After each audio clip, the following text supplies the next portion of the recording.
અમદાવાદના સાબરમતી રિવરફ્રન્ટ ખાતે world bicycle ડેની સ્મૃતિમાં સન્ડેઝ ઓન સાયક્લોથોનનું આયોજન કરવામાં આવ્યું હતું।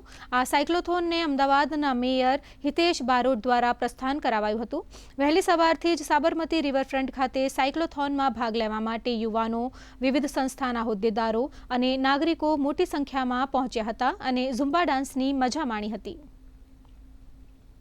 સાયક્લોથોનની અંદર ખૂબ મોટા પ્રમાણમાં લોકોએ જે ભાગ લીધો, ફિટ ઇન્ડિયાની નાણાંનો જે નરેન્દ્રભાઈએ નારો આપ્યો છે એ નારાના સંકલ્પ કરવા હર સન્ડે અડધો કલાકથી વધુ સમય સાયકલ ચલાવવા એ માટેનું આહવાન કરવામાં આવ્યું છે। અને બધા જ લોકો અત્યારે જે રીતે પોલ્યુશનના વધારાની અંદર અને પેટ્રોલની જે શેપ માટે મને નરેન્દ્રભાઈએ જે વાત કરી છે એ માટે હરેક વ્યક્તિ હવે જીવન જરૂરિયાતની દરેક સમયમાં પોતાની રીતે સાયકલનો ઉપયોગ કરે એ જ મેસેજ અમદાવાદના સૌ નગરજનોને મારી વિનંતી છે કે પબ્લિક ટ્રાન્સપોર્ટનો જે રીતે ઉપયોગ કરે છે એ રીતે નજીકના અંતર માટે પોતે સાયકલોનો ઉપયોગ કરે તો સૌથી પર્યાવરણનું પણ જતન થશે અને આજની માગનું પણ જતન।